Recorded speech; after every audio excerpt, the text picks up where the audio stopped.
What's going on, everybody? So I am back today to once again talk about another Hulu exclusive film that I just kind of watched on a whim. One of the things I love about Twitter, especially the horror community on Twitter, people are always throwing out recommendations to films that I don't necessarily see when they first get promoted, or I don't see a trailer for it online. And so a lot of times with the people that I follow online, I'll just take a recommendation that they have and watch things based on what they've enjoyed. And I saw a few people talking about this film, No Exit, and I thought that I would just jump into it. I didn't know what was going to happen, and this turned out to be a really enjoyable, snowy thriller, and it was a lot of fun. It's nothing super unique or original, but I really liked the performances. I thought the atmosphere was really good, and I'll talk about that a little more in the review. No Exit is directed by Damien Power. Stranded at an isolated highway rest stop in the mountains during a blizzard, a college student, Darby, played by Havana Rose Liu, discovers a kidnapped child hidden in a car belonging to one of the people inside of the building, which sets her on a terrifying life or death struggle to discover who among them is the kidnapper. This is a really interesting movie. It starts off our lead character, Darby, played by Havana Rose Liu, who gives a really great performance. She was one of my favorite parts of the film. It opens with her in a drug rehabilitation center. She's struggling to deal with her drug addiction and overcoming it. She's clearly struggled with this for a while. And this plot arc's introduced where she receives a phone call from this person who lets her know that her mom is in the hospital and is very ill. Knows the family's not going to reach out to her. Her sister doesn't talk to her much. Her mom's not even really in communication with her, clearly because of the repercussions of her drug addiction and the way things have gone with the family. And so she finds out one of the other girls who's in the rehabilitation center with her has a cell phone that they're not supposed to have, and she's hiding it from them. So she manages to call her sister.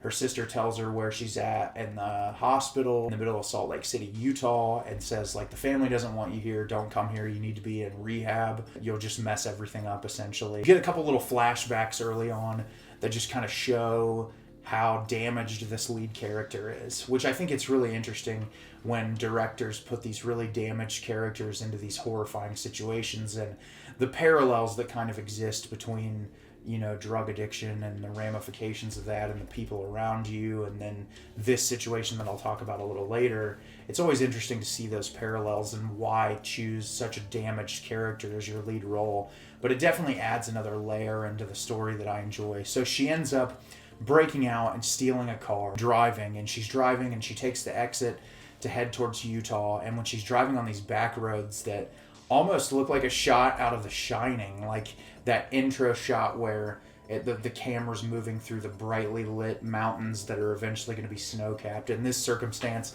it's just snow-capped and it looks terrifying. And she's driving through there and the cops pull her over, and obviously she's in a stolen car, so she's really nervous, doesn't know what to do. She rolls down the window. The cop comes up and says, hey, she was parked on the side of the road sleeping because she'd been driving a while. The cop says, hey, what's going on? She said, oh, I pulled over for a minute because of the snow. I must have fallen asleep. And he says, hey, you're never going to be able to make it through this snowstorm. It's terrible here. You're either going to have to turn around, or if you drive up the road like 3 or 4 miles, I have a rest area open that a bunch of people are at, and they're going to try to wait out the storm. But please don't try to drive by because your car will get buried and I'll have to come dig you out. So she reluctantly goes up there and goes in, and you're introduced to this large cast of characters. You have the husband and wife couple, Ed, played by Dennis Haysbert from the Allstate ads, who honestly was one of my favorite parts of the film. I really liked his performance. I thought he did a good job. And his wife, Sandi, played by Dickey.